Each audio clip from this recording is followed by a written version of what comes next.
ay hatid ng Department of Migrant Workers Region 9 at ng 1116 DXAS, your community radio.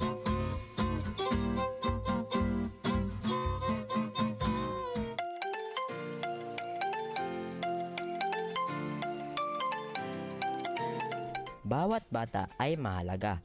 Bawat bata ay may karapatan na dapat pangalagaan. Karapatan namin ang maisilang at magkaroon ng pangalan at nasyonalidad. Ang magkaroon ng tahanan at pamilya mag-aaruga sa amin. Ang manirahan sa payapa at tahimik na lugar, magkaroon ng sapat na pagkain, malusog at aktibong katawan. Karapatan namin na mabigyan ng sapat na edukasyon at mapaunlad ang aming kakayahan. Ang mabigyan ng pagkakataong makapaglaro at maging masaya. Mabigyan ng proteksyon laban sa pang-aabuso, panganib at karahasan. Ang maipagtanggol at matulungan ng pamahalaan at makapagpahayag ng sariling pananaw. Ang bawat bata ay mahalaga sa paningin ng ating Diyos. Mahalin at alagaan natin sila bilang pagsunod sa ating mapagmahal na Ama sa langit. Ang paalalang ito ay hatid ng 1116 DXAS, your community radio. 1116 DXAS, your community radio. Kasama sa araw-araw, kakwentuhan ka. This is your community radio, 1116 DXAS, communicating Christ in our world. Ang tamang oras, ganap na ang 6:00 ng umaga sa buong Pilipinas.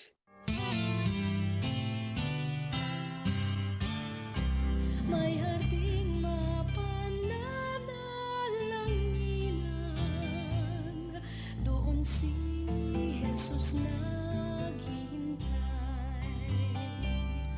O kay inam ng panalangin ang hardin, doon kay gandang manalangin. Tayong natulog sa luklukan ng Diyos sa hardin ng pananalangin. Mapagpalang araw pong muli sa lahat ng ating mga minamahal na kaibigan at ating mga tagapakinig. Kayo po ay patuloy na sumusubaybay dito sa ating programang Hardin ng Panalangin. Ako pong muli ang inyong kaibigang hardinero, Pastor Eman Aquino, na nagsasabing, every gising is a blessing. Masaya po akong muling makasalo kayo ngayong umaga sa ating pananalangin at siyempre tayo'y muling mapalakas ng Diyos sa kanyang makapangyarihang mga salita na siyang bumabago ng ating buhay. Halina kayo mga kaibigan, wag na po nating pagtagalin. Magsimula na po tayo sa pagbubulay sa mga salita ng Diyos.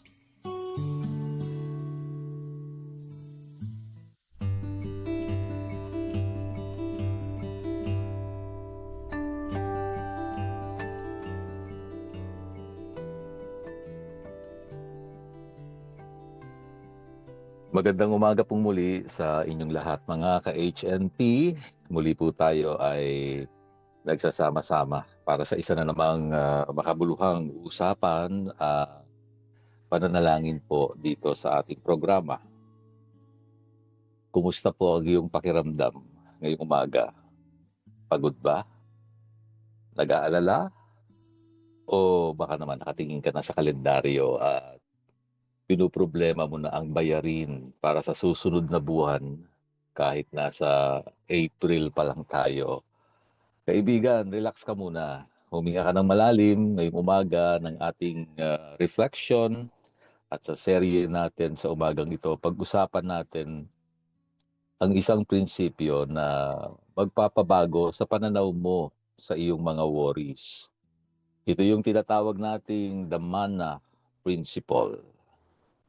Yan ang ating title ngayong umaga sa ating reflection. At babalikan po natin ang kasaysayan sa Bible, ang ating text ngayong umaga sa aklat ng Exodus chapter 16 verse 4. Exodus kapitulo 16 talatang 4. Ang mga Israelita noon ay nasa gitna po ng disyerto. Gutom sila, pagod, at nagrereklamo din.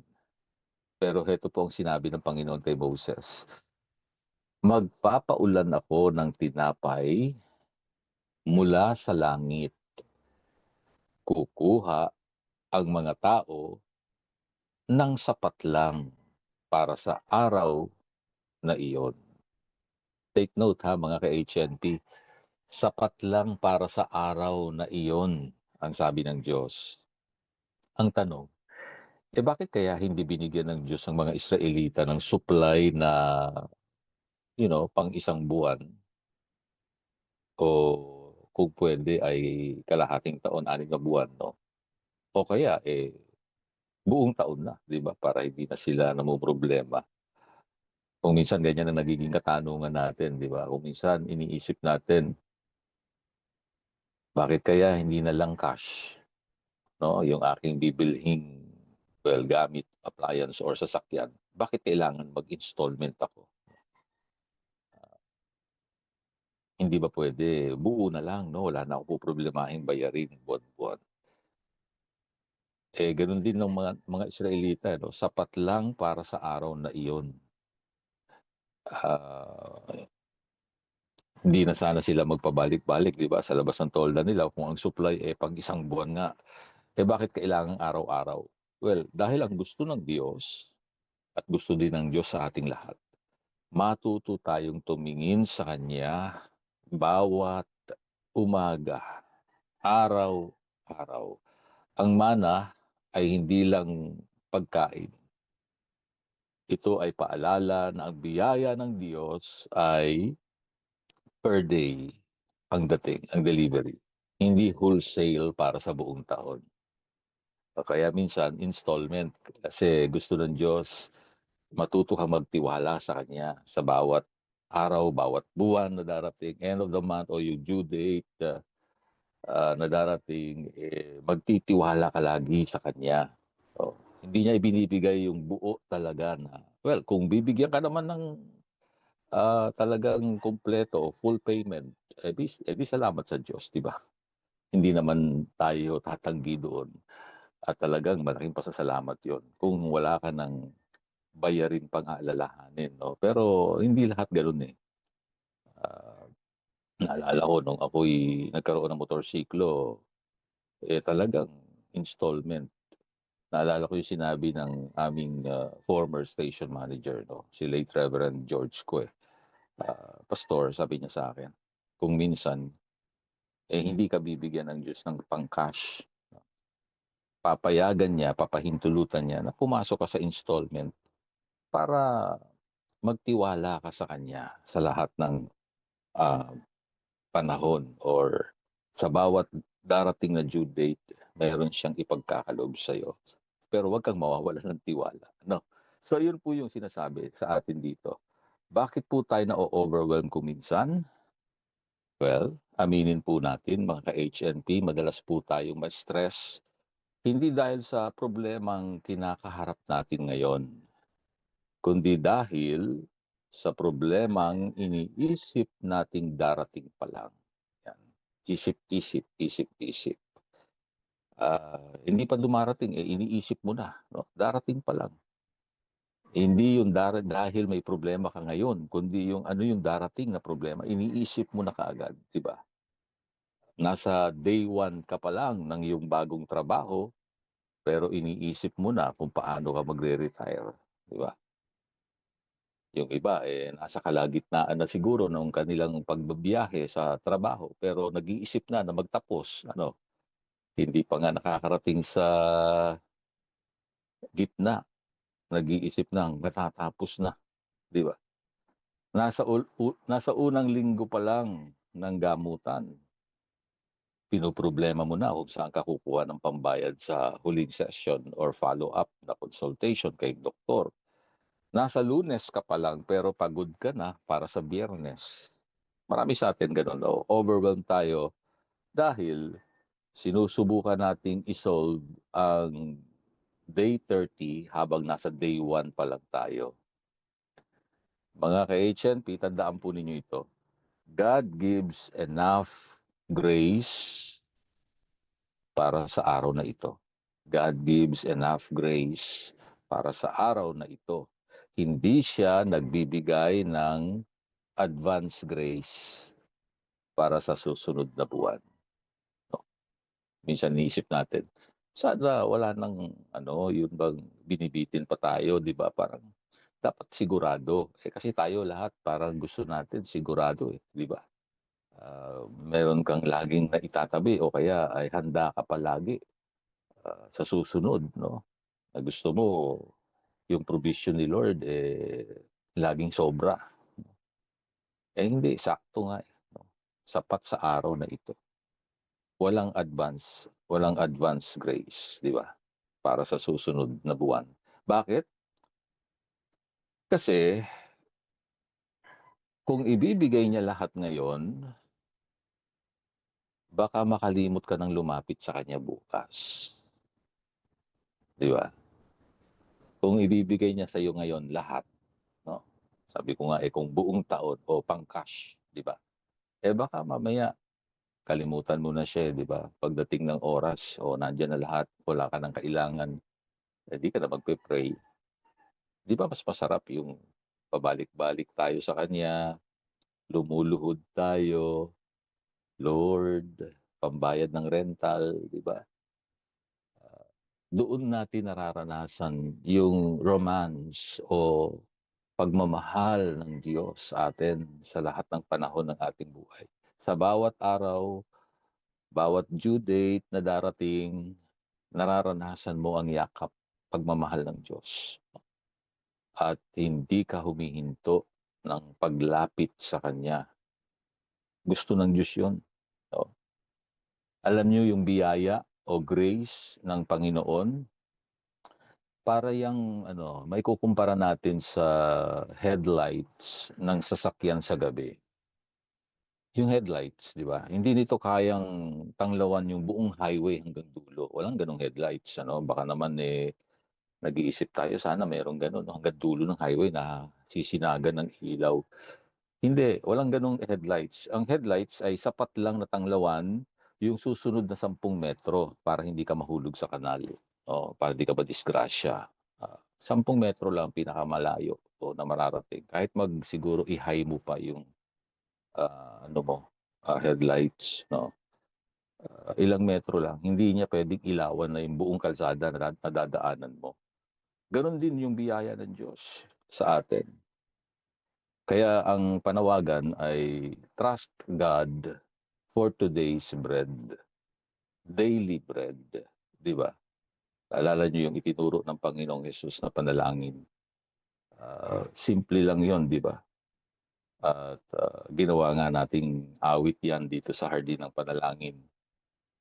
Salamat kay Tang Estrada, no? Ang ating kompositor ng awit na yan. Marami ang nagsasabing maganda yung mensahe ng awit. No? Yan po ay original na komposisyon ni Ate Dang Estrada. Now, ano sinasabi ng Diyos sa atin doon sa kanyang pananalangin? So, itinuro niyang panalangin sa atin na Our Father. Give us this day our daily bread. Focus on the next 24 hours. Yun ang ibig sabihin. No?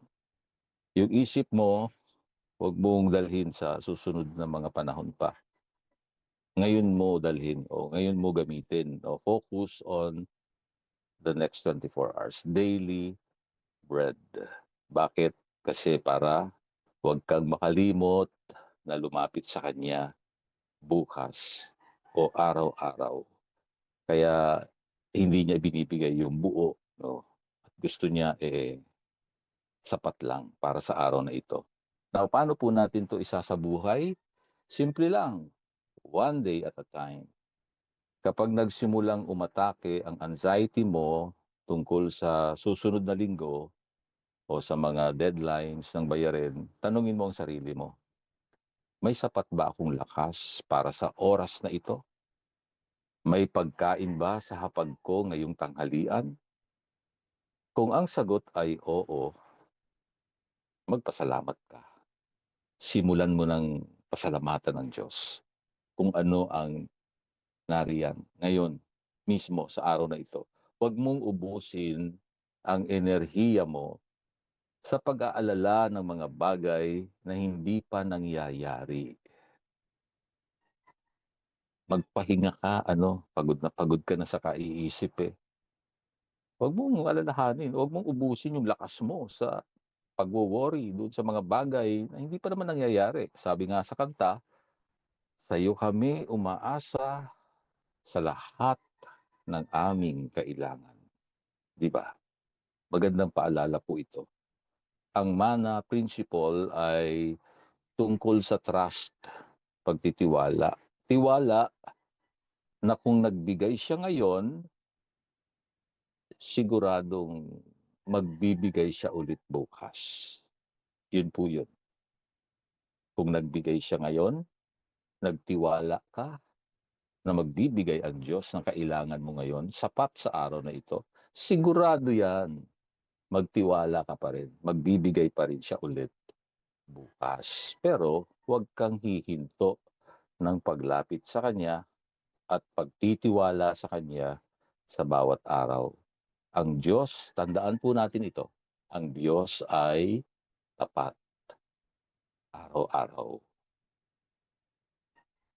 Ako po muli ang inyong hardinerong nagpapaalala, Pastor Emman Aquino. Pinagpala na po ng Diyos, mga salita niyang tinanggap po natin.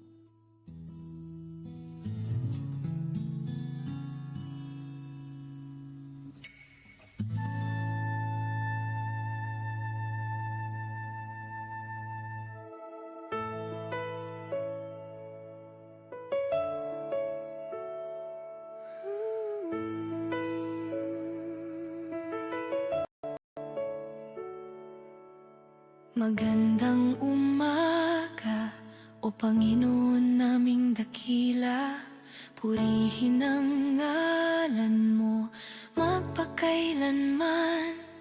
Dumating nawa ang iyong kaharian. Mangyari nawa ang iyong kalooban. Sa aming mga buhay, ikaw lang ang papupurihan. Sa iyo kami umaasa, sa lahat ng aming kailangan. Sa mga tukso kami ay tulungang lumayo. Sa mga kasalanan kami ay patawarin. At patawarin namin ang nagkasala sa amin. Sa araw-araw ay ikaw lang ang susundin. O Ama namin, narito ang aming dalangin. Kami ay iyong dinggin, kami ay katagpuin sa hardin ng panalangin.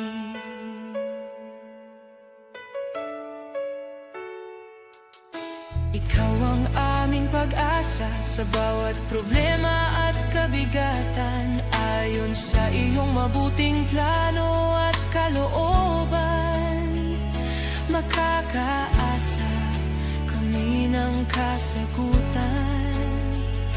At bibigyan ng kalakasan at kagalakan. O Ama namin, narito ang aming dalangin. Kami ay iyong dinggin, kami ay katagpuin sa hardin ng panalangin. O Ama namin, narito ang aming dalangin. Kami ay iyong dinggin, kami ay katagpuin sa hardin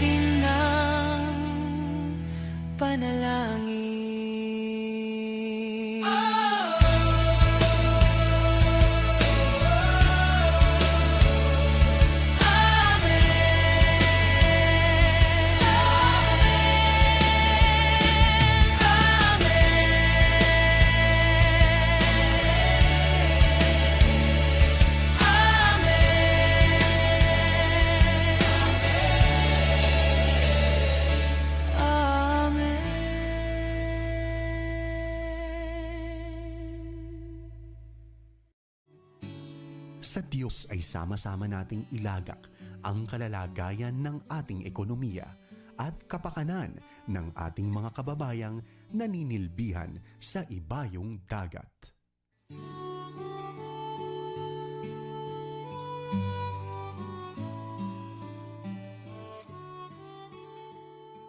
Kayo po ay patuloy na nakikinig dito sa ating programang Hardin ng Panalangin at dito po ang inyong mga kahilingan ay dinadala natin sa presensya ng Diyos. Sama-sama po tayong lumapit sa Kanya. Tayo po ay manalangin.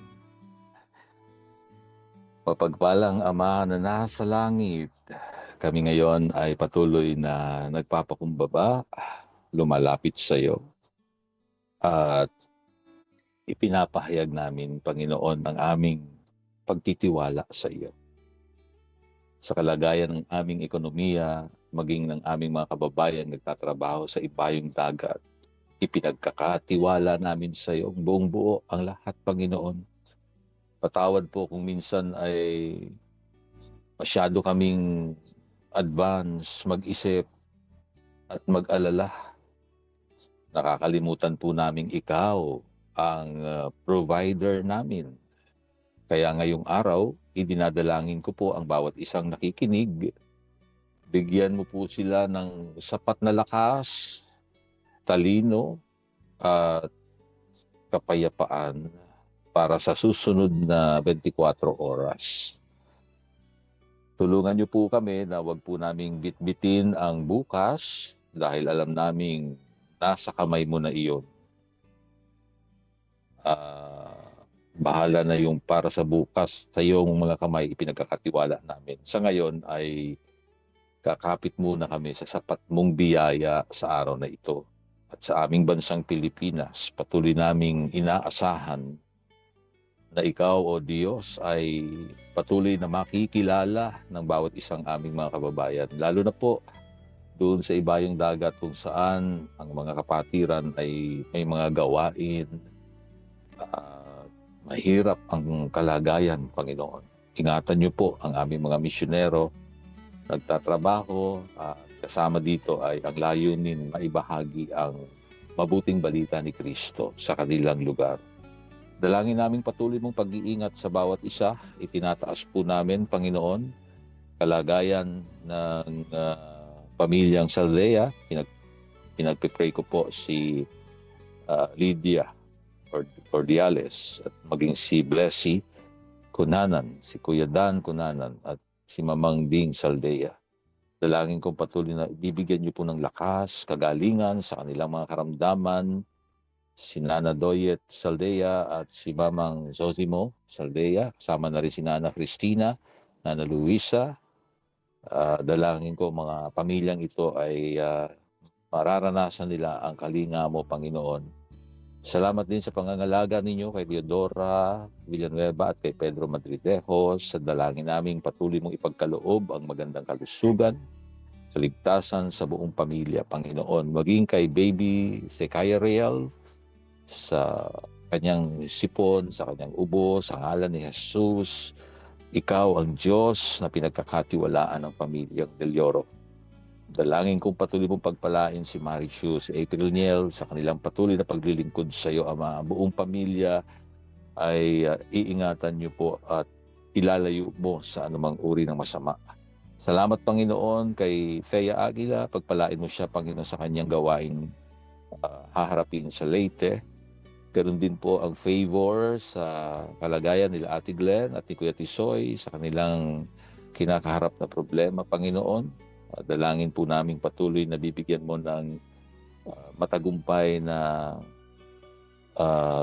resulta yung kanilang kaso dun sa isang gumawa ng hindi maganda sa kanilang pamilya, Panginoon. Dalangin namin patuloy kanyang makatagpo, O Diyos. Ganon din po kay Arthur Buendia, dalangin mo patuloy na ang kalakasan, ang kagalingan at dalangin kong maayos na kalusugang kondisyon ay yung ipagkakalob sa kanya.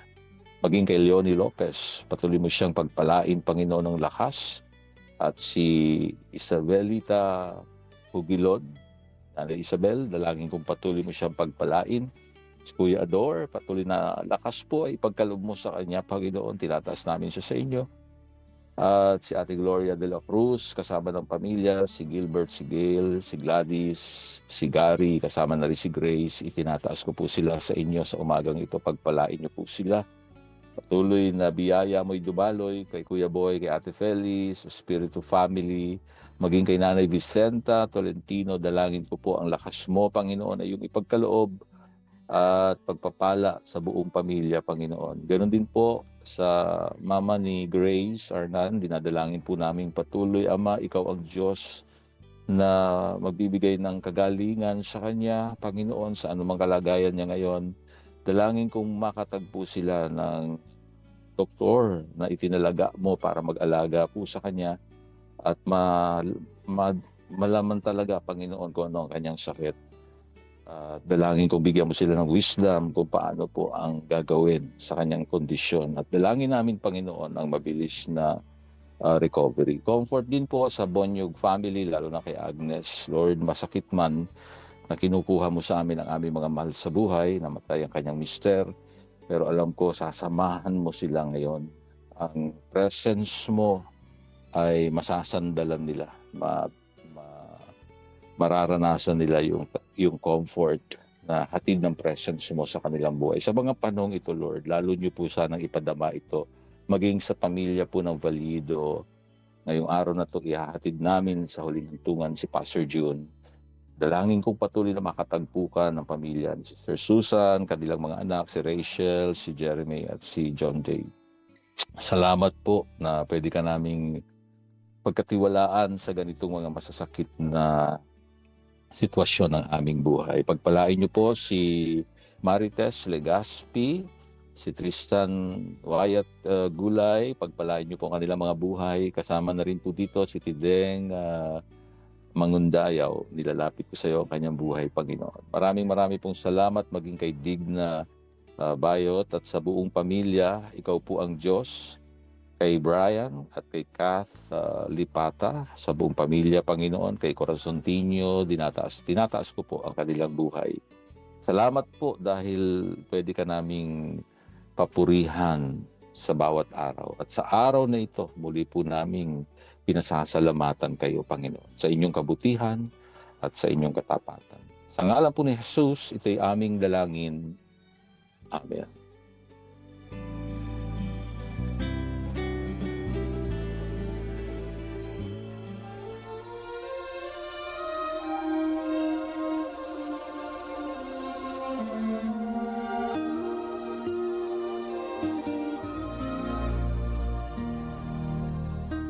Kagalakan ko po ang maging lingkod ng Diyos sa inyong buhay dito pa rin sa Himpilang 1116 DXAS, your community radio. Isa lamang po kami sa mga himpilan ng FEBC Philippines, kasapi ng kapisanan ng mga broadcaster ng Pilipinas. Kung nangangailangan po kayo ng panalangin at pagbisita sa inyong bahay, maaari nyo pong ipadala ang inyong mensahe sa mobile number 0917-125-8201.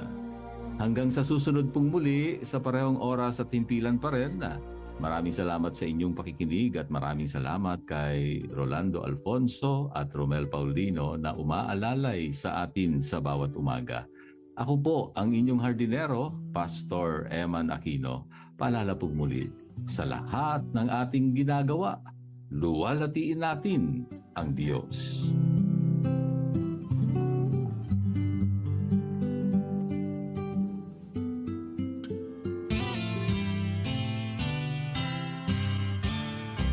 May harding mapananalanginan, doon si Jesus naghihintay. O kay inam ng panalangin ng hardin, doon kay gandang manalangin. Tayong natulog sa luklukan ng Diyos sa hardin ng pananalangin. O kay sarap ng lumapit sa banal ng harapan.